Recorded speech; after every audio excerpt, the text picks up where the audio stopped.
लोकेश एक आम लड़का था जो अपनी पढ़ाई पूरी कर चुका था और एक मानसिकता अस्पताल में काम करने का सपना देख रहा था। उसके जीवन में सब कुछ ठीक चल रहा था। एक दिन वह अपने दोस्त के साथ एक पार्टी में गया। वहां उसने एक लड़की को देखा जिसकी सुंदरता उसे वाकई भाप गई। उसकी आंखों में कुछ अलग सा था जो लोकेश के दिल को छू गया। लड़की का नाम निशा था। वह भी लोकेश के साथ बात करना चाहती थी, लेकिन शायद उसका दिल थोड़ा डर रहा था। उन्होंने आखिरकार एक दूसरे से बात की और उनकी दोस्ती शुरू हो गई। दिन बीतते गए और दोनों के बीच एक गहरा रिश्ता बन गया। वे एक दूसरे के लिए वक्त निकालने लगे। साथ घूमना, साथ मिलना जारी था। उन दोनों ने अनेकों वादे किए और खुश थे। प्यार की वो मिठास दोनों को बहुत प्यारी लगने लगी थी। परिवर्तन का समय आया और लोकेश को मानसिकता अस्पताल में काम करने का मौका मिला। वह अपने सपने को पूरा करने के लिए नगर से दूर चला गया। लोकेश और निशा दोनों को ये अलग होना अच्छा नहीं लगा, लेकिन वे दोनों बिना किसी अल्टीमेटम लिए भी समझ गए कि इस रिश्ते को संभालना मुश्किल होगा। दूरियां अपना खास एहसास कराती है। वे दोनों एक दूसरे की यादों में खो गए।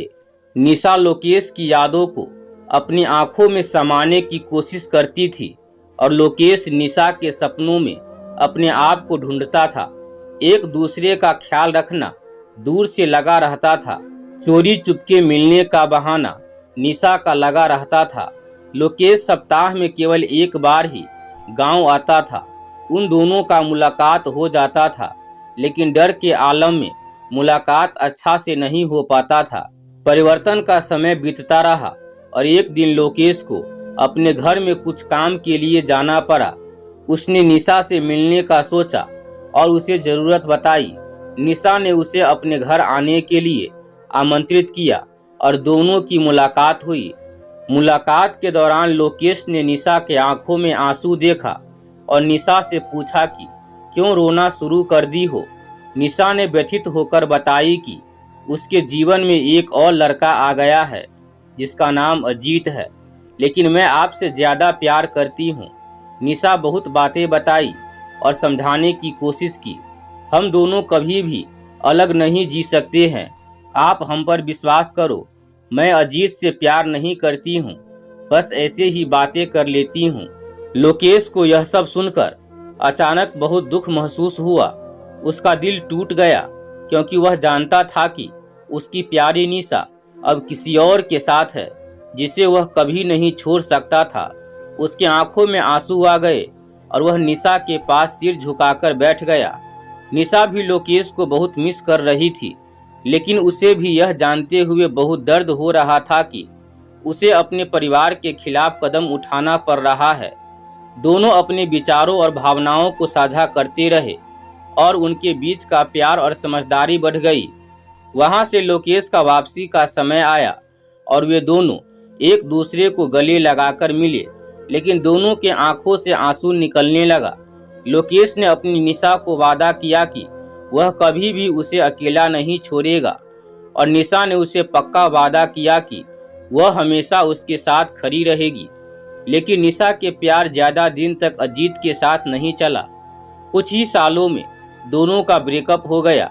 लोकेश भी इन सभी से दूरी बना लिया था क्योंकि उसको पता हो गया था कि यह लड़की धोखेबाज है। इसका कितनों के साथ अफेयर चल रहा है। यह दर्द भरी प्यार की कहानी सिखाती है कि कभी कभी प्यार का सफर आसान नहीं होता है।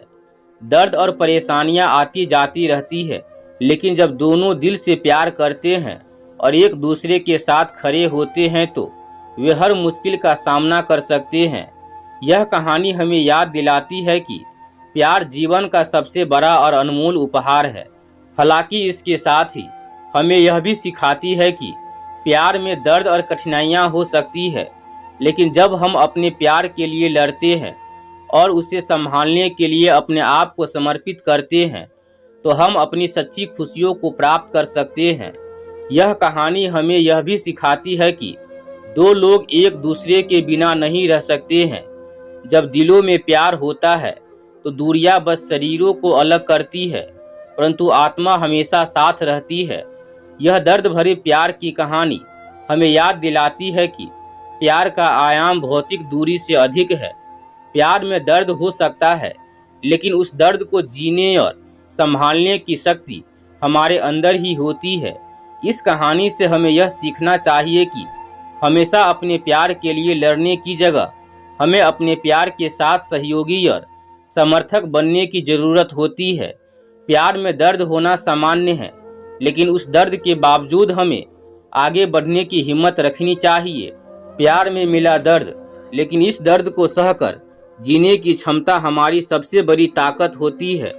हमें हमेशा उदार दिल और समझदारी से अपने प्यार को संभालना चाहिए, क्योंकि प्यार हमारे जीवन का सबसे अनमोल और अद्वितीय अनुभव है।